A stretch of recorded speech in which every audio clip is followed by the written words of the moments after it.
मैं कर्नाटका से आता हूं और वहां का भी एक इश्यू मैं आप सबके सामने रखना चाहता हूं।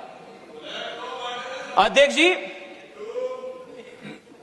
आपके अनुमति से 2 वाक्य मैं कन्नड़ में बोलता हूं। ನಮ್ಮ ಮುಖ್ಯಮಂತ್ರಿಗಳು ಬೆಂಗಳೂರಿನಿಂದ ಡೆಲ್ಲಿಗೆ ಬಂದು ನೀಟ್ ವಿದ್ಯಾರ್ಥಿಗಳಿಗೆ ಅನ್ಯಾಯ ಆಯಿತು ಅಂತ ಇಲ್ಲಿ ಹೋರಾಟ ಮಾಡ್ತಾರೆ. ಕರ್ನಾಟಕದಲ್ಲಿ ಕಳೆದ 3 ವರ್ಷದಿಂದ ಕೆಪಿಎಸ್ಸಿಯಲ್ಲಿ ಆಗಿರುವಂತಹ ಹಗರಣ ಪ್ರತಿ ದಿವಸ ಸಾವಿರಾರು ಜನ ಯುವಕರು ಫ್ರೀಡಂ ಪಾರ್ಕ್ ಅಲ್ಲಿ ಕರ್ನಾಟಕದ ಮೂಲೆಯಲ್ಲಿ ಹೋರಾಟ ಮಾಡ್ತಾ ಇದ್ದಾರೆ. ಅವರ ನೋವು, ಅವರ ದರ್ದು ನಿಮ್ಗೆ ಯಾರಿಗೂ ಗೊತ್ತಾಗೋದಿಲ್ಲ ಮುಖ್ಯಮಂತ್ರಿಗಳೇ. ನಾನು ಮುಖ್ಯಮಂತ್ರಿಗಳಿಗೆ ಕೇಳಕ್ಕೆ ಇಚ್ಛೆ ಪಡ್ತೀನಿ, ಕೆಪಿಎಸ್ಸಿಯಲ್ಲಿ ಒಂದು 10 ದಿವಸದ ಹಿಂದೆ ಕೆಪಿಎಸ್ಸಿಯ ಚೇರ್ಮನ್ ಅನ್ನು ಗವರ್ನರ್ ಸಸ್ಪೆಂಡ್ ಮಾಡಿದ್ದಾರೆ. ಯಾಕೆ ಮಾಡಿದ್ರು? ಅವರ ಮಕ್ಕಳನ್ನ, 2 ಹೆಣ್ಮಕ್ಳು, ಅವರಿಗೆ ಯಾರು ಕೆಪಿಎಸ್ಸಿ ಚೇರ್ಮನ್ ಅವರಿಗೆ ಫೇಕ್ ಸರ್ಟಿಫಿಕೇಟ್ ಮಾಡಿ ಕೆಪಿಎಸ್ಸಿ ಚೇರ್ಮನ್ ಅವರಿಗೆ ಕೆಲಸ ಕೊಡಿಸಿದ್ದಾರೆ. ಮೊನ್ನೆ ವೆಟರ್ನರಿ ಕಾಲೇಜಿನಲ್ಲಿ ವೆಟರ್ನರಿ ಆಫೀಸರ್ಸ್